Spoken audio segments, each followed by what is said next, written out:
Well, today is the big day, the maiden budget speech for Finance Minister Enoch Godongwana, and different sectors of South African community are watching what will happen in terms of how it will affect them. As we said, all eyes will be on Finance Minister Enoch Godongwana this afternoon as he tables his maiden budget speech. Some economists expect the minister to maintain most of the current tax regimes, this on the back of the economy and fiscus that are recovering from the devastating impact of COVID-19 regulations. The improvement revenue driven by commodities and the lowering of lockdown regulations to level 1 could also give consumers a relief from higher taxes. For more on this, let's bring in our colleague Nompumelelo Siziba, who's been in Parliament this whole morning. Nompumelelo, all right, apparently she's not ready for us. All right, we'll go to her in a bit. To this story now. The cities of Tshwane and Johannesburg have started to switch off water and electricity services to defaulters after embarking on an aggressive campaign to recover revenue. More than 1 billion is owed by government departments, businesses, foreign embassies and households. Reduced allocations to local government in last year's budget have put strain on municipalities, while service delivery continues to be a challenge. SABC News reporter Patricia Visagie is covering the story and joins us now. Very good morning to you, Patricia. What have you got to tell us?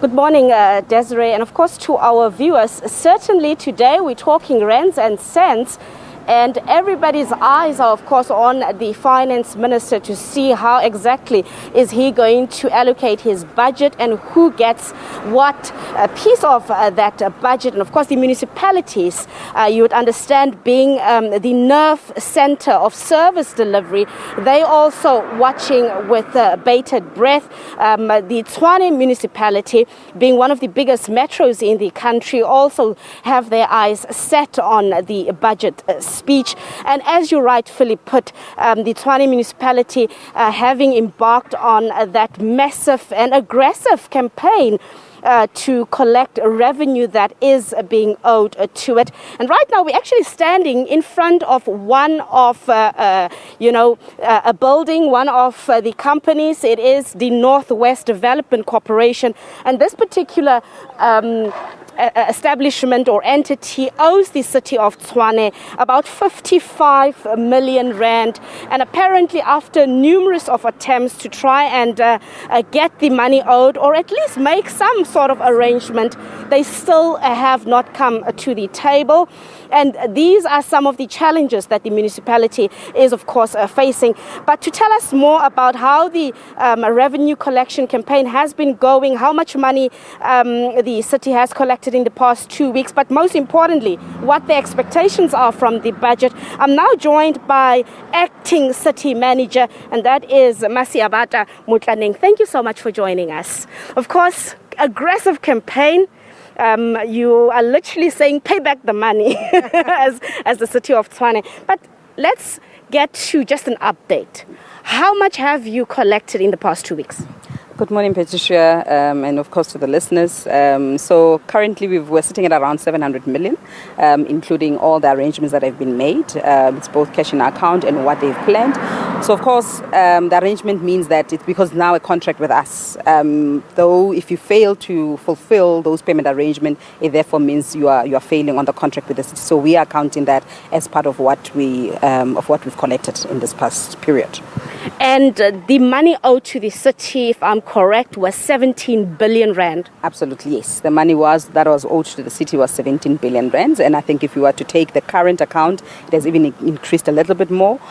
So of course, yes, we are still busy with that. Out of that, the businesses were accounting for about 5 billion of that, and then government was accounting for almost 1.2 to almost 1.6 billion of that. And I think throughout the entire campaign, we have disconnected more than almost 1,000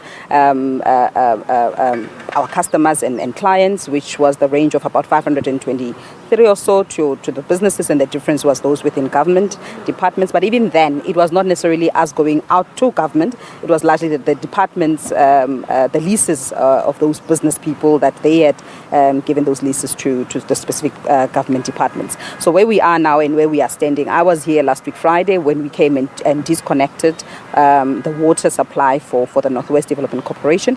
They are indeed owing the city over 55 million rand, and which it's been through numerous engagements with them, and they've just not come to the party.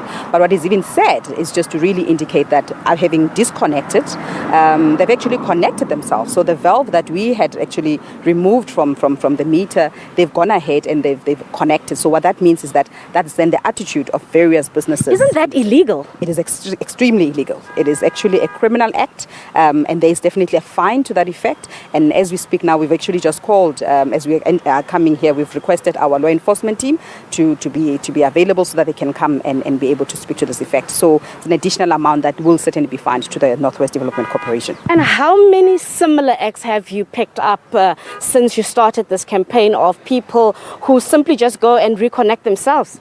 Many. There's a lot of illegal connections that we find in the system. So even yesterday, for an example, some of our team members were at the Silver Lakes, and we had someone who was blatantly saying to us, well, he owes us over 800,000 rand, and he says, well, by 4 o'clock, there will be someone else who would have connected me. So it looks like could be an operation both internally with some of our staff that are working with external people.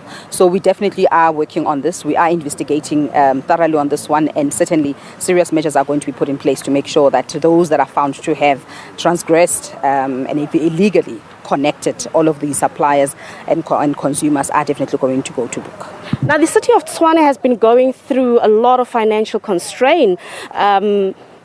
Obviously, a reality that is impacting badly on, in particular, service delivery in Tshwane. Today, with the budget being tabled, what are your expectations? Desiree, Patricia, sorry, to be very honest with you, our expectations are a bit high. I think since COVID pandemic that happened in 2020, I think national government has been making commitments to say that there will be certain amounts of money that goes to various municipalities, particularly those municipalities that are struggling. And I think at some point we didn't think we'll get to the stage that we're in. I think our expectations really from national government will be for national government to really put aside a specific budget to assist all various municipalities, irrespective of what you are able to collect in terms of your revenue, because all of us are impacted by people not working. All of us have found these challenges where our communities are saying to us we cannot pay anymore. So I think there really has to be a way in which they allow us to be able to say, you know what, let's assist all the municipalities. They definitely secondly have to increase our equitable share.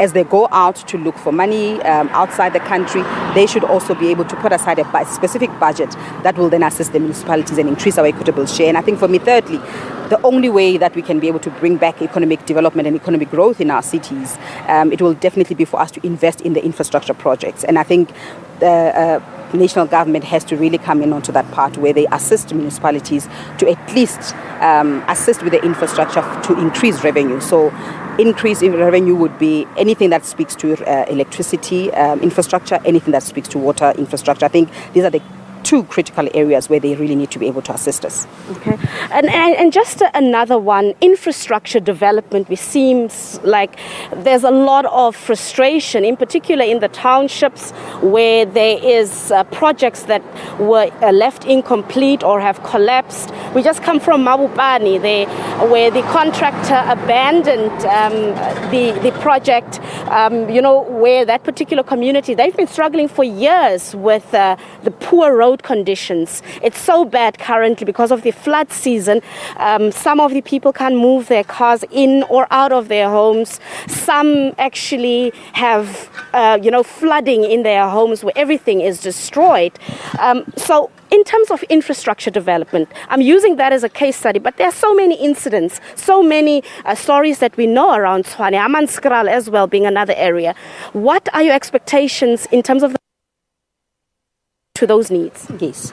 No, I think as indicated to you earlier on, there has to really be a targeted plan and a budget that is put aside to assist all municipalities on their infrastructure. And of course, the rainy season that we've seen in the last 2-3 weeks, in particular, where rainwater could not even assist to purify even some of our water treatment plants, which ultimately affected our inability to actually give water to our communities, including electricity as well, where we've had numerous outages in that respect. But I think, as you also correctly say, that our conditions of our roads, because some of the roads are not just only the municipal roads, but some of the roads are provincial roads, some of the roads are national roads. And I definitely do think that as the three spheres of government, there has to be a collaborative effort to make sure that they assist all municipalities in being able to enhance, improve, and give additional budget for their infrastructure, and so that we can be able to restore dignity to our society, but most importantly to provide basic service delivery to our society.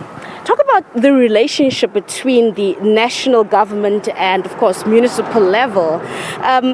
The fact that one of your biggest defaulters is actually the state, is actually government itself. How has that impacted the city of Tshwane? And in terms of integrity and just that relationship, what do you make of that? Well, I'm certain that there has been very difficult relationships that we've had over a period of time, particularly at the level of officials, because sometimes I think officials just do not understand that there is an IGR framework that has been put in place just to be able to help and govern their various relationships in the three spheres of government. However, at the political level, I think it's always easy for ministers and deputy ministers, as well as mayor, as well as the MECs and provincial premiers to always say, well, we agree, and there'll always be ways in which we can resolve these issues. But I must say that administratively, I think we do have officials that may not really understand the extent to which they need to be able to follow through, assist all other spheres of government to be able to fulfill their specific mandate. I must say, though, through this campaign, we've had very good relationships. I mean, the city has met with the Department of Infrastructure Development through their property management, who are willing to actually fulfill their payment plan in terms of what they owe the city, which is plus or minus about 278 million that they need to pay the city. And also National Public Works have been coming on board, where they've started to pay all of their various accounts. But I think we wish that everybody else must do the same, because we also are expected to pay Eskom, we're expected to pay rainwater, we're expected to pay mahalis, and therefore I think it's only proper for everybody else to do their bit in the process of enhancing service delivery across all spheres of government. All right, thank you so much. We'll leave it at there, because now the attention shifts to the budget speech to see whether the expectations from municipalities, in particular the Tshwane municipality, whether the budget would cater for those expectations. Until then, let's toss it back to studio.